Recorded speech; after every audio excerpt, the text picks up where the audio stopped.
It's a Saturday morning in Germany. That's my godson, Paul. He is playing soccer for his club team.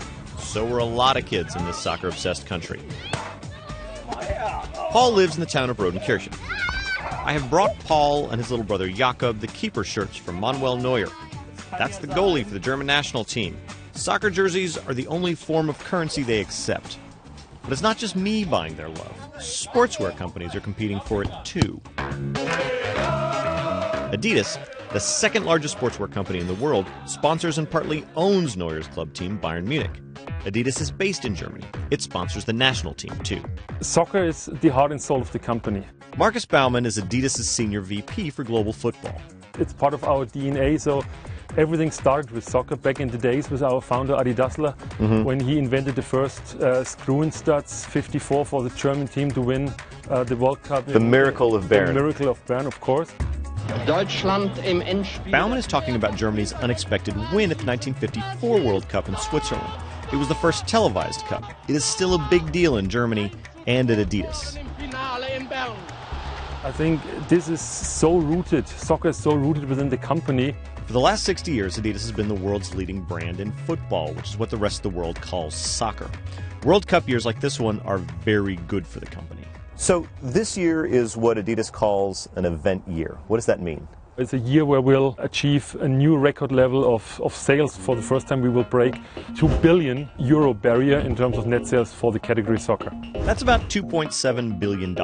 It starts with putting national teams in Adidas. This summer in Brazil, 9 of 32 teams will be wearing Adidas. We have great assets, leading federations, the top-ranked FIFA federations like Germany, Colombia, Argentina, Spain, the reigning world champion. We have Japan, we have Mexico, and they are all a great showcase for us as a brand to the world. Adidas also sponsors FIFA, which runs the World Cup. But Nike sells soccer gear too, and now it sells almost as much as Adidas. Football has always had these magical moments. Trevor Edwards is president of Nike brand. We began, in football in, let's say 1994. Our business at that time was about 40 million. Today it's over 2 billion. Nike is larger, outselling Adidas in basketball, running, and American football, but Adidas still outsells Nike in soccer. In 2013, Nike says it made $1.9 billion on soccer. According to an industry estimate, Adidas made $2.4 billion. But Nike wants to own the soccer market too. Football is the #1 sport around the world. And to be a truly global brand, we had to compete in football. And that's the reason why we had such a commitment to the sport, and we committed ourselves to being a football company 365 days a year. That strategy is beginning to work for Nike. National leagues in Germany and the UK reach a global audience year-round. Adidas' World Cup sponsorship every 4 years doesn't mean what it used to. Nike is drawing Adidas into a simple and more expensive game.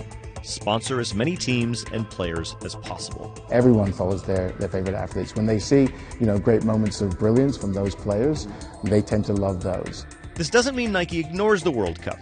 Nike is sponsoring 10 national teams, one more than Adidas. And Nike has made ads that show some kind of global soccer event. They just never mention the words FIFA World Cup. Soccer marketing is simple. Make shirts and shoes, pay heroes to wear them. Kids like heroes. Paul and Jakob like Manuel Neuer.